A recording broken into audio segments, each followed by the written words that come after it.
my dear aspirants, welcome to the selection classes and I hope you all are doing great. तो यदि आप दोस्तों CGL tyre 2020 mains का paper देके आए हैं तो ये वीडियो आपके लिए है, क्योंकि टायर 2 के बाद टायर 3 की बारी है और करीब 6 दिन बाद पेपर है टायर 3 का। तो सारी बातों को डिस्कस करेंगे। टायर 3 में आपको क्या करना चाहिए, कैसे प्रिपेयर करना चाहिए, और आज की जो मेन इंपॉर्टेंट बात है कि लेटर फॉर्मेट में आपको बताने वाला हूँ कि किस तरह से आप अपने लेटर को अट्रैक्टिव बना सकते हैं और आपका सही फॉर्मेट क्या होने वाला है, बिकॉज फॉर्मेटिंग के भी दोस्तों मार्क्स होते हैं।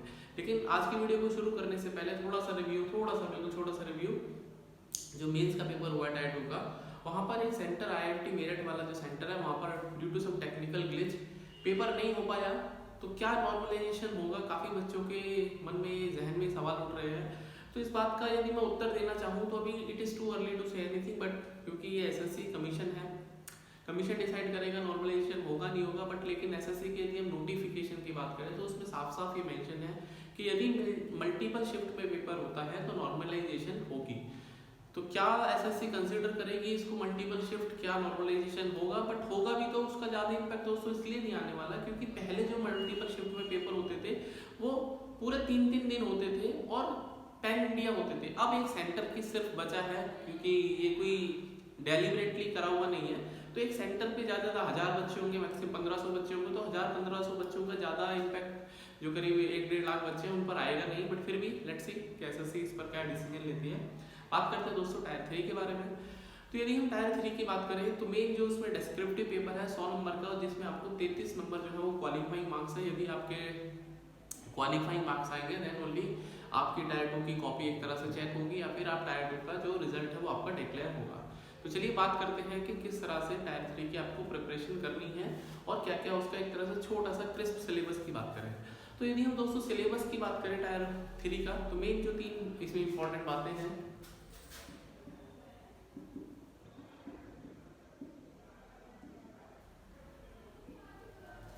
लेटर एप्लीकेशन,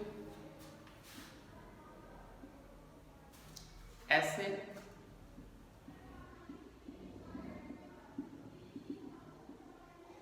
और प्रेसिस राइटिंग। ठीक है, तो लेटर, ऐसे और प्रेसिस राइटिंग, इन तीनों में से ही आपको 2 चीजें देखने को मिलेंगी। और ऐसे तो ऑलमोस्ट दोस्तों आता ही आता है, बट पिछले साल की यदि मैं बात करूँ तो प्रेसिस राइटिंग देकर SSC ने काफ़ी बच्चों को सरप्राइज कर दिया था। सो डोंट पैनिक, यदि SSC इस बार भी यदि प्रेसिस राइटिंग दे देती है तो आपको बी रेडी रहना है। ठीक है, तो आज मैं आपको दोस्तों लेटर के बारे में कुछ जानकारी देने वाला हूँ कि लेटर आपको किस तरह से अट्रैक्टिव लिखना है और कैसे आप अपने लेटर को एक तरह से लूसिड और अट्रैक्टिव बना सकते हैं। तो चलिए बात करते हैं लेटर फॉर्मेटिंग की, क्योंकि वो ज़्यादा तेरा हाई चांसेस कि आपको लेटर ही देखने को मिलेगा और ऐसे देखने को मिलेगा। ऐसे का टॉपिक भी मैं नेक्स्ट वीडियो में डिस्कस करूंगा, बट आज की वीडियो में हम लोग अपने आप को रेस्ट्रिक्ट करेंगे लेटर के बारे में, क्योंकि वीडियो छोटी रहेगी तो आपके लिए भी कम समय में ज़्यादा चीज़ें आपको देखने को या सीखने को मिल सकती है। ठीक है,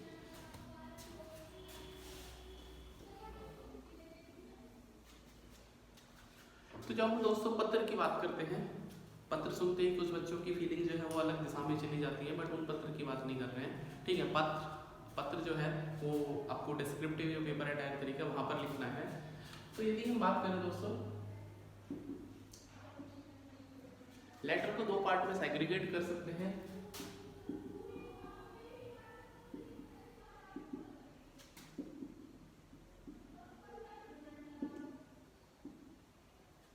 एक फॉर्मल लेटर जिसको औपचारिक बोलते हैं हिंदी में, और इंग्लिश में इनफॉर्मल या फिर अनौपचारिक। जो आप लेटर सोचते हैं, जो आपके मन में ख्याल आ रहे होंगे, जो आपको लिखने में पसंद है कि मैं उसको ऐसी बातें लिखूंगा अपने दिल की बात जो मुंह से नहीं कह पाए, वो इनफॉर्मल कैटेगरी में आता है। ठीक है, तो देयर आर हाई चांसेस के जो लेटर पूछा जाता है वो फॉर्मल लेटर पूछा जाता है। अब फॉर्मल लेटर क्या होता है, जो हम किसी अथॉरिटी को लिखते हैं। ठीक है, लाइक यदि हमें किसी न्यूज़पेपर के एडिटर को लिखना है, एक सोसाइटी है उसके डायरेक्टर को लिखना है, किसी मैनेजर को लिखना है कंपनी के, तो ये जितने भी लेटर्स हैं ये सब फॉर्मल कैटेगरी में आते हैं। ठीक है, ये हमें अथॉरिटी के को लिखने हैं और जहाँ पे जन समस्याओं का एक तरह से हम लोग हाईलाइट करते हैं कि ये प्रॉब्लम है, इसका निस्तारण कीजिए। तो इनकी अटेंशन ड्रॉ करने के लिए आप ऑन बिहाफ ऑफ पब्लिक आप इसको लिख सकते हैं। तो ये फॉर्मल लेटर है। इनफॉर्मल लेटर में अपने यार को, अपने दोस्त को, अपने भाई को, सगे संबंधियों को, आप दूर रहते हैं, हॉस्टल में रहते हैं, अपने पेरेंट्स को, मतलब किसी को भी यदि आप ऐसे पत्र लिखना चाहते हैं एवं मौज मस्ती में, तो आप फॉर्मल लेटर का यूज़ कर सकते हैं। तो मैंने आपको एक छोटा सा डिफरेंस बताया। अब बात करते हैं कि इनकी फॉर्मेटिंग कैसे करनी है, क्योंकि एग्जाम में फॉर्मेटिंग के नंबर है और कंटेंट के तो दोस्तों है ही नंबर, बट फॉर्मेट भी इंपॉर्टेंट हो जाता है यदि हम टायर 3 की बात करें।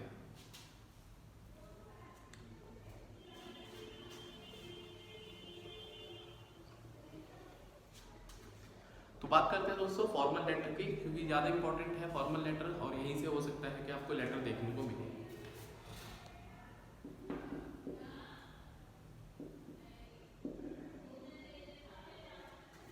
और जो लेटर है जो या फिर जो टायर 3 का पेपर है वो बाइलिंगुअल है, आप हिंदी में भी दे सकते हैं और उसको इंग्लिश में भी अटेम्प्ट कर सकते हैं।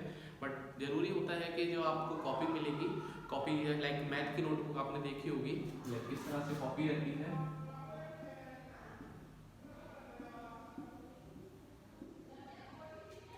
तो आप सुंदर सुंदर हैंडराइटिंग में लिखिए और एक ब्लॉक में एक लेटर लिखने की कोशिश करनी है, ठीक है। लाइक मुझे दा लिखना है तो यहाँ पे दा लिखेंगे, और यदि मुझे फिर नेक्स्ट लिखना है लाइक द आगरा, तो फिर हम सेकंड ब्लॉक का यूज़ करेंगे, ठीक है। तो एक रफली आइडिया है। चलिए बात करते हैं फॉर्मेट के बारे में। तो फॉर्मल लेटर का जो फॉर्मेट है, सबसे पहले आपको सेंडर्स एड्रेस लिखना है, ठीक है।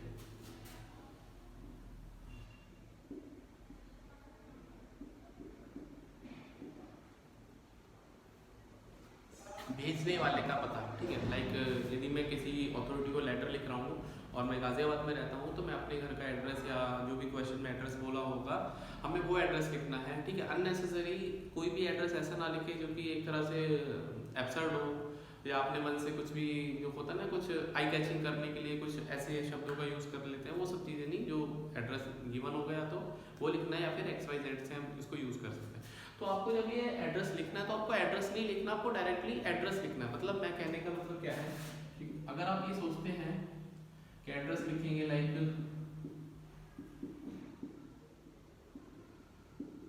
तो आपको दोस्तों एड्रेस शब्द का इस्तेमाल नहीं करना, सीधा ये लिखना है, ठीक है। तो आपको डोंट राइट एड्रेस हियर। तो पहला दोस्तों हो गया सेंडर्स एड्रेस। उसका दोस्तों आपको तारीख लिखनी है, हाँ तारीख लिखनी है। तारीख में भी दोस्तों यदि मान लेते हैं आज 30 जुलाई है, 31 जुलाई है, सॉरी 31 जनवरी है, तो आप इस फॉर्मेट में लिखेंगे तो ज़्यादा अच्छा रहेगा। और उसमें भी आपको डेट नहीं लिखनी, ये लिखना नहीं है, सिर्फ डायरेक्टली डेट लिखनी है। मतलब जो मैं आपको बता रहा हूँ इसका ध्यान रखना है, क्योंकि यहाँ से आपके मार्क्स या तो कट सकते हैं या तो बन सकते हैं। तो आपको यदि मार्क्स बनाने हैं तो आपको ये लिखना है, डेट नहीं लिखनी है। थर्ड दोस्तों बात करते हैं टू द, यदि हम एडिटर को लिख रहे हैं, मैनेजर को लिख रहे हैं, किसी को भी लिखना है तो उसकी डेजिग्नेशन लिखनी है। लाइक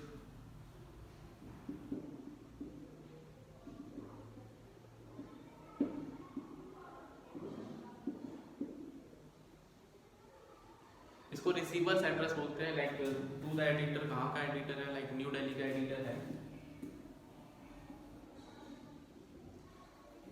या यदि कोई हमें न्यूज़पेपर दे रखा है द टाइम्स ऑफ इंडिया,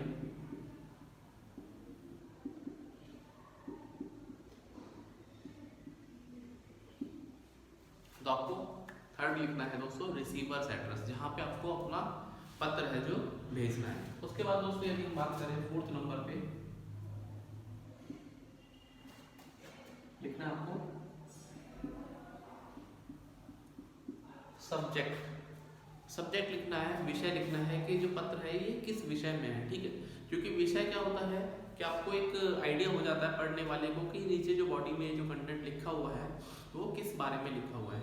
तो सब्जेक्ट को दोस्तों आपको क्रिस्प रखना है, 6 से 8 maximum, that is 6 to 8 letters में आपको, या इसको वर्ड्स लिख के तो ज़्यादा अच्छा है, 6 से 8 वर्ड में लिखने की कोशिश करिए। मैक्सिमम 10 हो जाए कोई बात नहीं, लेकिन उसको आपको with in the certain limits लिखना है। ऐसा नहीं है कि पूरा का पूरा आपने जो क्वेश्चन आया उसी को चाप के लिख दिया कि भैया ये हमारा विषय हो गया, तो ये तो गलत हो जाएगा, ठीक है। तो आपको सब्जेक्ट लिखना है। उसके बाद दोस्तों बात करते हैं फिफ्थ,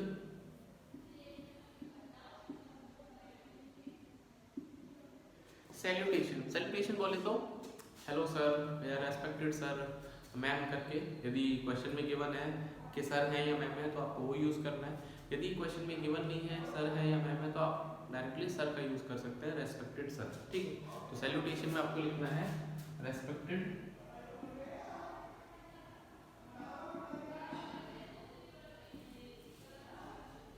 सर या मैम। ठीक है, तो जनरली हम सर से भी लिख सकते हैं, क्योंकि यदि मैम के बारे में कोई जानकारी नहीं है या क्वेश्चन में पता ही नहीं है, क्लियर नहीं हो पा रहा है कि सर है या मैम है, तो हम सर का यूज़ कर सकते हैं। उसके बाद दोस्तों हमें अपना लेटर है उसका बॉडी पार्ट लिखना है। ठीक है,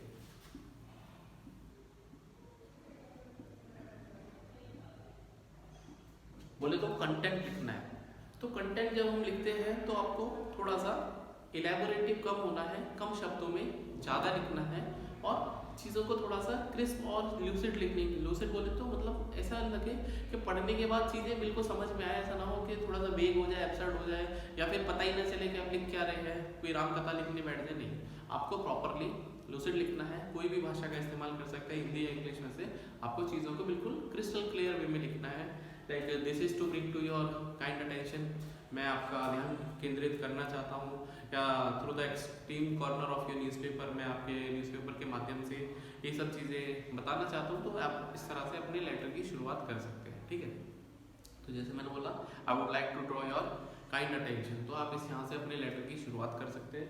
तो ये हमारा बॉडी पार्ट हो जाएगा दोस्तों। उसके बाद जब हम लेटर की क्लोजिंग करेंगे तो बॉडी पार्ट में दोस्तों आपको 3 चीज़ें ध्यान रखनी है।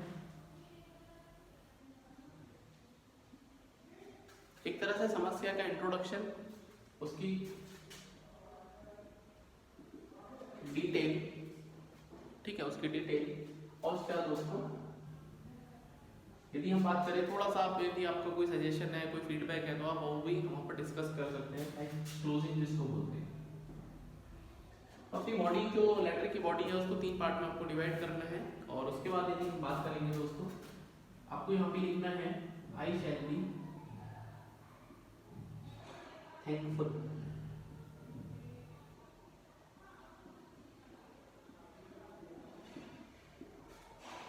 I shall be obliged, I shall be thankful आपके एक्शन के लिए, या आपकी जो भी आप काम करवाना चाहते हैं, यदि अथॉरिटी उस काम को करती है तो आप अपनी तरफ से धन्यवाद प्रकट करेंगे वहां पर। ठीक है, एंड लास्ट आपको यहाँ पर योर्स सिंसियरली या फिर योर्स फेथफुली। ठीक है, योर्स सिंसियरली आप लिख सकते हैं।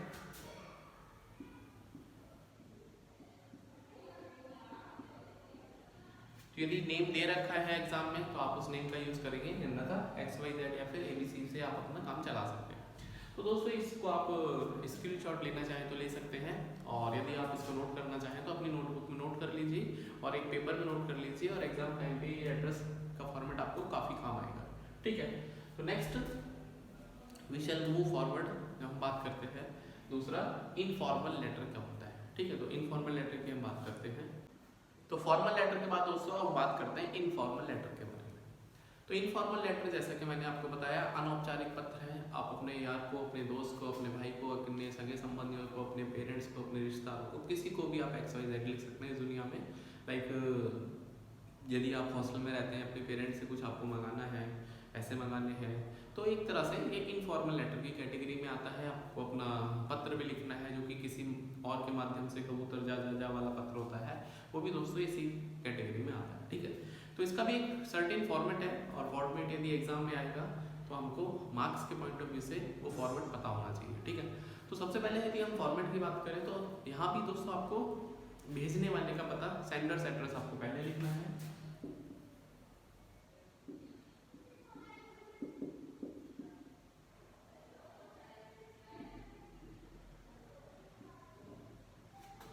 तो ये तो हो गया भेजने वाले का पता। उसके बाद दोस्तों आपको डेट लिखनी है, यहाँ भी डेट हो गई। उसके बाद दोस्तों यहाँ पर रिसीवर्स एड्रेस बिल्कुल नहीं आएगा, तो यहाँ पर रिसीवर एड्रेस की कोई ज़रूरत नहीं है।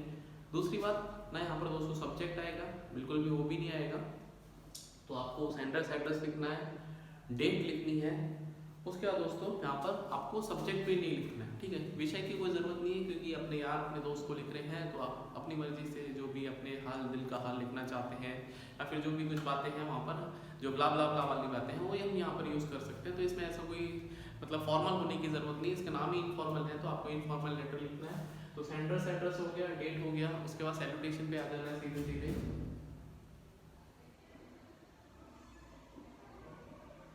तो सैल्यूटेशन में डियर फादर हो गया, डियर मदर हो गया या डियर फ्रेंड हो गया, जो भी आप लिखना चाहते हैं वहाँ से आप इसकी शुरुआत कर सकते हैं। तो जैसे हमें शुरुआत करनी है तो हमने जैसे बोला मैंने आपको, आप dear father, my dear mother और माय डियर फ्रेंड, जो भी आप सैल्यूटेशन यूज़ करना चाहते हैं, जो भी आप अपने यार को अपने दोस्त को बुलाते हैं आप बुला सकते हैं। अपने पेरेंट्स को आप सम्मान देना चाहते हैं किसी भी तरह से तो आप वहाँ पर उन शब्दों का यूज़ कर सकते हैं। उसके बाद यहाँ से इसका जो बॉडी पार्ट है, लेटर की जो बॉडी पार्ट है वो शुरू हो जाता है। तो यहाँ पे आप लाइक अपने लेटर को लिख सकते हैं, शुरुआत कर सकते हैं, I hope you are well, I am here, I am good also, या फिर आप ऐसे भी लिख सकते हैं, I hope you are in the pink of health,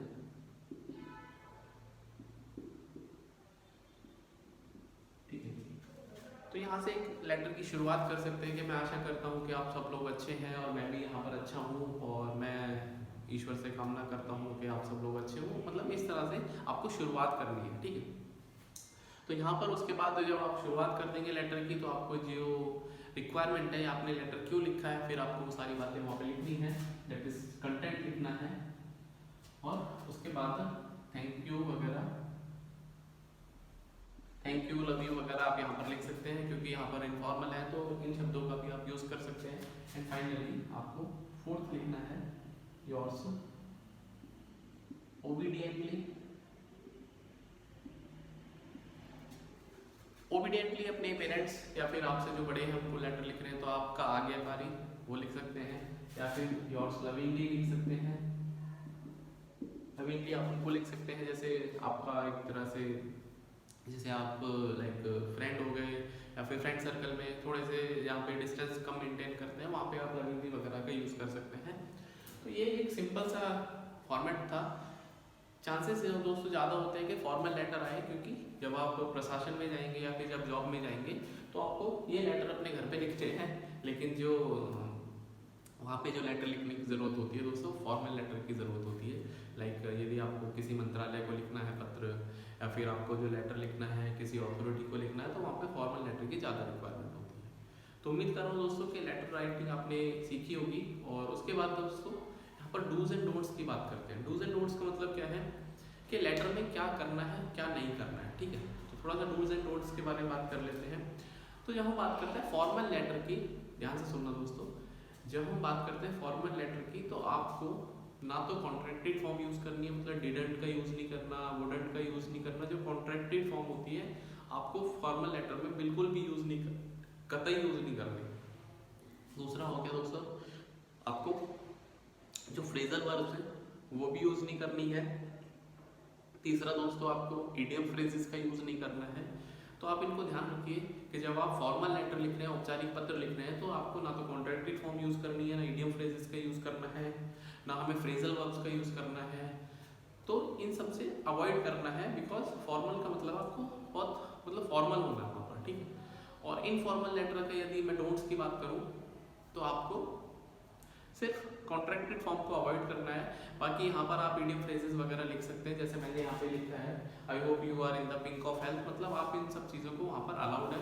but formal letter में कुछ भी ऐसा अलाउड नहीं है, लाइक कॉन्ट्रैक्टेड फॉर्म अलाउड नहीं है, इडियम फ्रेजेस अलाउड नहीं है और फ्रेजल वर्ब्स भी अलाउड नहीं है।